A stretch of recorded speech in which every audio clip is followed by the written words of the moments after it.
ఈరోజు ఎన్నికలు జరుగుతుంది. ఎన్నికలు ఏంటంటే సిపిఎం క్లాస్ పీపుల్స్ లీడర్, అదేవిధంగా ఎస్పీఎం స్కూల్ పీపుల్స్ లీడర్ రెండు విధాలు కూడా ఎలక్షన్ జరుగుతుంది. ఆ విధంగా దేశంలో ఎంపీ ఉంటాము, అదే ఎమ్మెల్యే ఉంటాము. ఆ విధంగానే ఈరోజు కూడా మనకి మన స్కూల్ తరఫున ఈ క్లాస్ పీపుల్ లీడర్ ఎవరు తీసుకోవాలి, అదేవిధంగా మన స్కూల్ అన్నింటి కూడా ఎవరు లీడర్ అనేది తీసుకోవాలి. ఈసారి ఈ క్లాస్ మిమ్మల్ని ఎలిజిబుల్ ఉండడానికి ఏ విధంగా పాల్పడతారు, అదేవిధంగా ఎస్పీ కూడా అదేవిధంగా స్కూల్ అన్ని కూడా కార్యక్రమించి స్కూల్లో ఏ కార్యక్రమం జరిగినా స్కూల్లో ఎవరైతే డిస్కషన్ ఉన్నా సరే మన ముందుండి మిమ్మల్ని అందరూ ఒక రకమైన మార్పులు నడిపించడానికి ఒక మార్పులు ఏర్పడుతుంది. కాబట్టి ఈ విషయాన్ని మీరు అందరూ కూడా మనసు పెట్టుకోవాలి. నిర్వహించే మీరు క్రమశిక్షణ భావాలు, అదేవిధంగా నాయకత్వ లక్షణాలు అనేది అలవర్చుకొని భవిష్యత్తులో ప్రతి దాని సాధించి తీసుకొని ఏదైనా సమస్య ఉన్నప్పుడు ఏ విధంగా ఆలోచించాలి, దాన్ని ఎలా తీసుకోవాలి, దాన్ని ఎందుకు ఎలా ముందుకు రావాలి అని చూసుకున్న తర్వాత మనం మొదటి ఈ రోజు నుంచి ఎక్కడి నుంచి నిలబడడం విచారణ చేసుకొని ఆ నాగా నగరానికి ప్రయత్నించి, అదేవిధంగా మీ తల్లిదండ్రులు, పెద్దలు, మీకు గురువులు అందరూ కూడా గౌరవించి అందరూ కూడా సత్యంగా నిజాయితీగా సకల క్రమశిక్షణ విద్యార్థిగా మీరు ముందు గిట్ట మీరు వెళ్ళాలని, ఆ విధంగా సకల మార్పులు వస్తారని వాళ్ళంతా కూడా ఏదైనా కోరుకుంటూ నాకు ఈ సంవత్సరం మీ అందరూ కూడా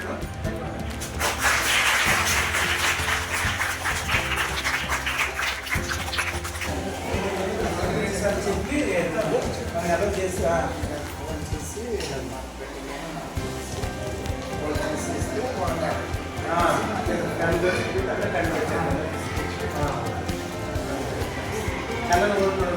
కళ్ళ సిగ్నిఫికెంట్ చూడాలి. ఏముంటే డౌట్స్ క్లియర్ చేస్తాం. ఓకేనా? We are the youth of the nation, high in the sky. We are the new generation. We are the youth of the nation. High in the sky. We are the new generation. Leader. Leader. Leader. Leader.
మన క్లాస్లో CPL ఎవరు తెలుస్తారు అనుకుంటున్నాం?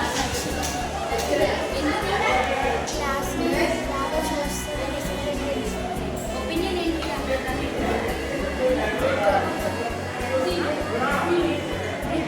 మన సెక్షన్లో election జరుగుతున్నాయి కదా, నువ్వు ఎవరికి సపోర్ట్ చేస్తున్నావు? నేనే సాంబాకి సపోర్ట్ చేస్తాను. అది ఎందుకు సపోర్ట్ చేస్తున్నావు సాంబాకి? సాంబా మా ఫ్రెండ్, అది కాకుండా స్కూల్కి చాలా మంచి పనులు చేస్తుంది కాబట్టి అది సపోర్ట్ చేస్తాను. నువ్వు ఎవరు గెలుస్తారు అనుకుంటున్నావు? సాంబా గెలుస్తున్నాడు. భవిష్యత్తు మన సెక్షన్లో ఎలక్షన్ అయ్యాయి కదా, నువ్వు ఎవరికి సపోర్ట్ చేస్తున్నావు? ఎందుకు? మంచి చేస్తానన్నాడు, ఎంబీఎం నీట్గా చేస్తానన్నాడు, హామీలు నువ్వు ఎవరు చేస్తారు అనుకుంటున్నావు? కార్తీక్, మన సెక్షన్లో ఎలక్షన్ జరిగాయి కదా, ఎవరు సపోర్ట్ చేస్తావు? అది ఎందుకు? మొక్కలు వేస్తారని ఎంపీఎం బాగా కొట్టేస్తారని చెప్పాను. ఎవరు గెలుస్తారు అనుకుంటున్నావు? సాంబా గెలుస్తాను. మన స్కూల్లో ఎలక్షన్స్ జరుగుతాయి కదా, ఎస్పీఎల్ ఎవరు తెలుస్తారు అనుకుంటున్నావు? ఎందుకంటే అది వస్తే అంటే మీ స్కూల్తాము ఇలాంటి మంచి కల్పనలు ఓటు వేస్తారని అనిపిస్తుంది. మరి సిపిఎల్ వివాహాన్ని తెలుస్తుంది. ఎందుకంటే మన క్లాస్ని డిసిప్లైన్గా ఉంచుతుంది, సైలెంట్గా ఉంచుతుంది, ఎవరైనా టీచర్స్ గుర్తిస్తుంది.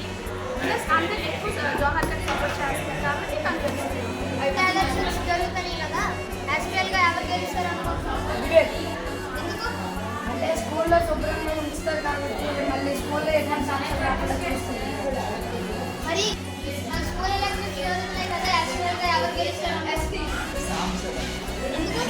ఎందుకంటే స్కూల్కి ఎస్పీలో అయితే గర్ల్స్కి షటిల్ బ్యాట్స్, బాయ్స్కి బ్యాట్, ఇది అంటే ఎండిఎంలో ఏ ప్రాబ్లమ్స్ ఉన్నా బాగా చేస్తున్నాయి. మరి స్కూల్లో క్లాసెస్లో ఎలక్షన్స్ సీక్రెట్గా జరుగుతున్నాయి కదా, మరి ఎవరు గెలుస్తారు అనుకుంటున్నాం? అంటే క్లాసులో ప్రేయర్ అయితే అందరినీ ఫస్ట్ ఇస్తారు. డ్యాన్స్ లైట్స్ ఏవి బాగుంటే బాగా చేస్తారు. మన స్కూల్లో ఎలక్షన్స్ అవుతున్నాయి కదా, ఎస్పీఎల్ వివేక్కి వేద్దాం అనుకుంటున్నాను. మా అన్నయ్య చాలా హామీలు ఇచ్చాడు. నెక్స్ట్ సిపిఎల్ చాలా ప్రాబ్లమ్స్కి క్లియర్ చేస్తానన్నాడు. అందుకే నేను వివేక్ అనేది వేద్దాం అనుకుంటున్నాను. సిపిఎల్ నేను పల్లవికి వేద్దాం అనుకుంటా. ఎందుకంటే తను తన ఓన్ మేనిఫెస్టో చెప్పింది, మంచిగా చెప్పింది. అందుకే నాకు వేద్దాం. స్కూల్లో ఎస్పీఎల్ సిపిఎల్ ఎలక్షన్స్ అవుతున్నాయి కదా, ఎస్పీఎల్ ఎందుకు? అన్నీ వచ్చిన తర్వాత పెళ్ళి మేము ఆడుస్తారు, అప్పుడు చేయిస్తామని చెప్పింది. మిగతా వాళ్ళందరూ పేరు గురించి చెప్తున్నట్టు అన్ని మాత్రం వేరే స్కూల్ గురించి క్లాస్ సిపిఎల్ పెరిగింది. ఎందుకు? వెంటనే చెప్పి వస్తున్నా అబ్బాయి బాగా చూస్తాడు అని చెప్పి అబ్బాయి మన స్కూల్లో ఎస్పీఎల్ సిపిఎల్ ఎలక్షన్స్ అవుతున్నాయి కదా, ఎందుకంటే సాంబా అన్నీ క్లియర్ చేస్తామన్నది. తర్వాత ఏ ప్యాక్స్ చేస్తాను అందుకే సాంబా సిపిఎల్ సిపిఎల్ నవనీత్ చేస్తుంది. ఎందుకంటే నవనీత్ చుట్టూరా చెట్లు నాటిస్తున్నాడు. తర్వాత ఏపీ ప్యానల్లో స్టోరీస్ వేస్తా అన్నాడు. అందుకు నేను వేస్తాను.